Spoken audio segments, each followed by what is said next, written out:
welcome to IDFC First Bank presents Leaders of Tomorrow, India's longest running television platform for small businesses. I'm Sunanda Jai Seelan. On the show tonight, we're bringing you part of a series of conversations we're going to be doing all of March, focusing on India's most iconic female leaders, innovators, entrepreneurs, and growth leaders. Tonight on the show, I'm in conversation with two such female icons who have led their businesses to great success, here to talk to us in depth about what their journey was like, what their success was like. First up, Anu Aga, someone who needs no introduction. Also joining me live in studio tonight is Ameera Shah.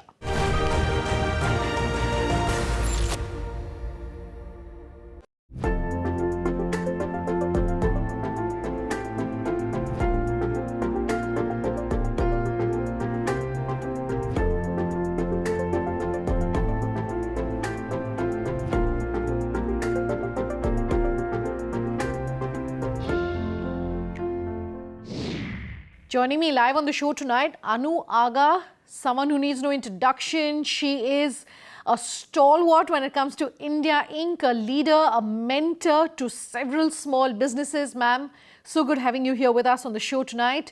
When you took over at Thermax, it was really uncharted territory.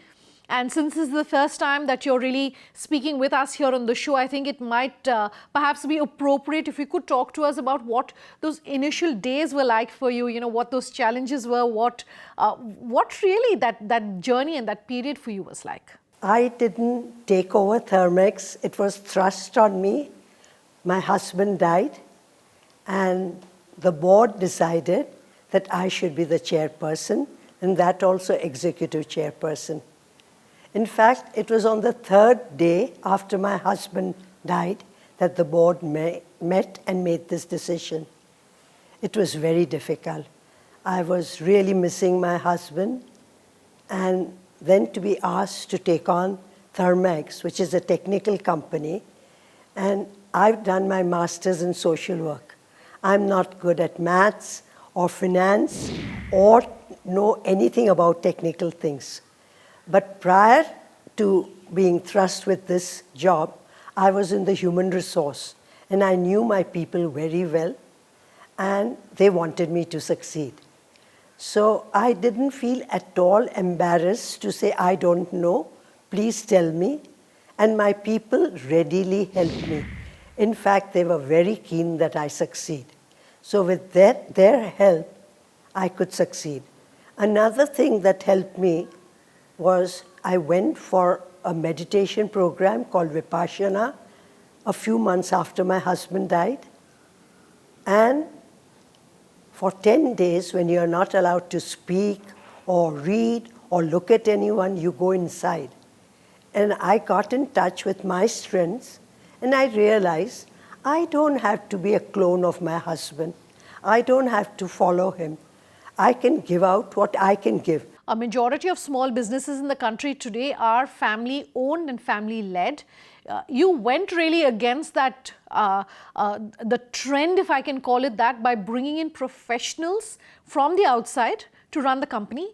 Why did you do that? And what sort of advice would you have based on that experience and based on your thinking that this is what you wanted to do at Thermax? What can you tell us?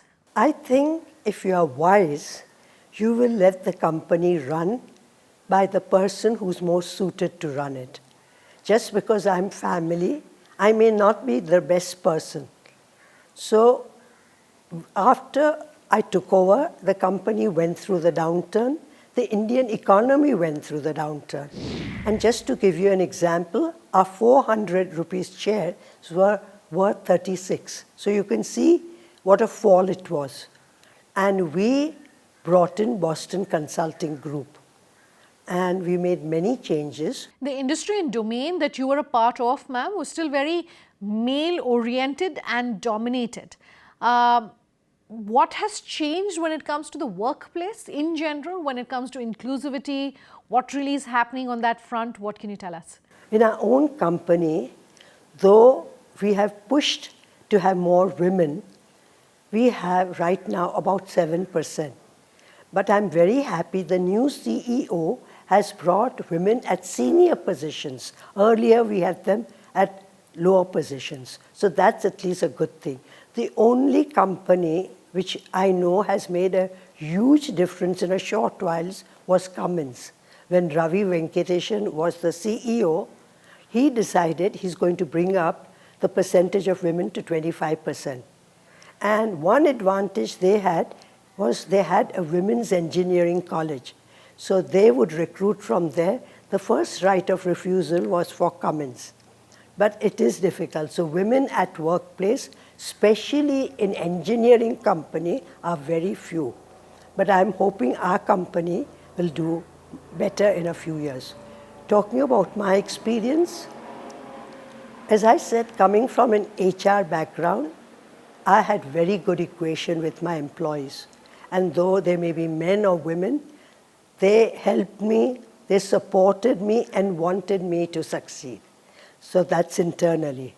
In CII, Confederation of Indian Industry, I was very active. And there also, it's a male domain.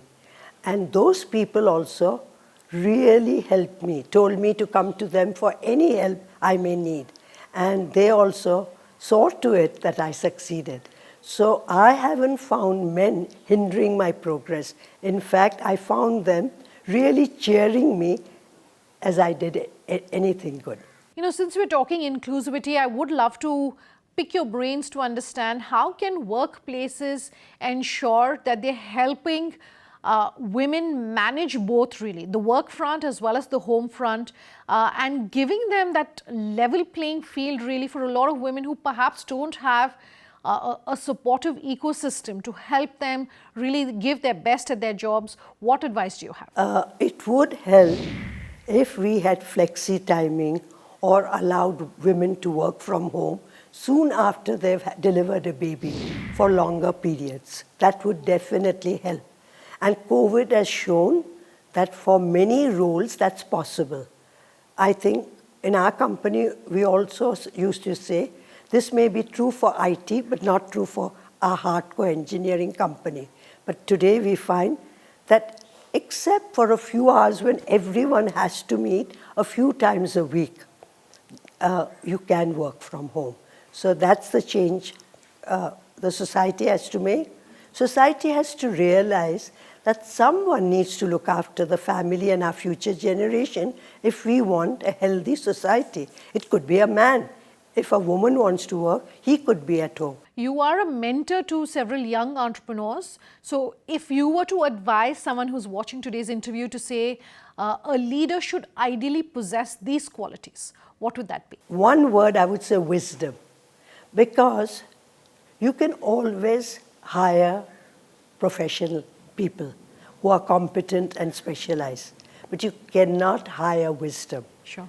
Wisdom is something you've learned with getting in touch with your own experience from the world, from reading, from everything. So wisdom, I would say, is one attribute which is the most important. Wisdom also means compassion for people. Everything is not counted in rupees, annas and pies. I think unitedly living together, having respect for each other, whether men, women, caste, anything is so important. I'm going to take a quick break on that note. Another leader who's joining us on the other side to talk about inclusivity and to talk to us about how women in the workplace can be enabled. Ameera Shah joining us in just a moment.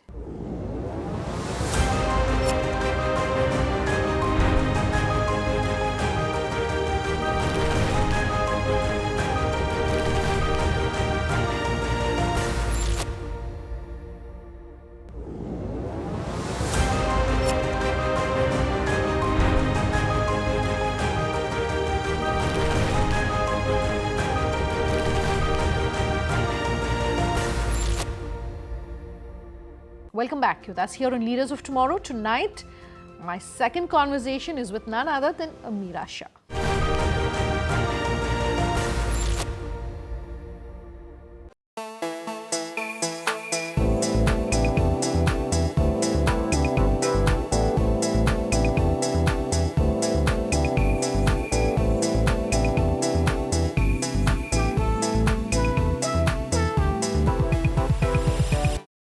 Ameera, so good having you here in our studios to talk about a whole host of things, and you're looking as lovely as always, and thank you for your time. Well, thanks for having me.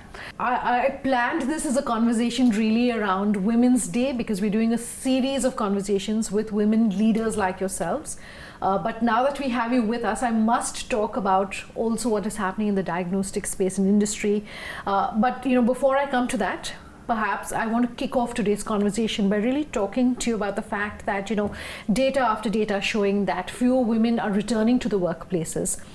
Post the pandemic, more women were impacted during the pandemic, more jobs were lost, more women lost their jobs during the pandemic, and fewer have returned to work. And now with this becoming really, the new normal, if we want to call it that, it seems that women in the workplace continue to be impacted. In fact, if you look at studies globally, about 58% of women have come back to the workplaces versus a decade ago. If you compare what was happening just 10 years ago, there were nearly 62% of women who were in the workplace, so which means that fewer women now seem to be in the formal sector, in formal jobs. And my question to you is, what's really going on, and how can we encourage women to join the workforce but also continue in the workforce? And the formal workspace is definitely an issue, right? And I think just for Indian women especially, and of course in other cultures as well, but the primary caretaking role of the family is still very much considered not always very clearly said, but expected to be with the woman. And at the same time, she's then also a breadwinner and also doing all those 50 things. And I know so many of my friends who are in their 40s and who don't have that flexibility at work and are still doing all of that at home. And the mental health is a significant issue because the emotional overload of managing everything, keeping things in mind, I think is a real challenge for most women. I think the first step is acknowledging it, talking about it. And then, of course, the question is what policies we can really drive to encourage women to do that.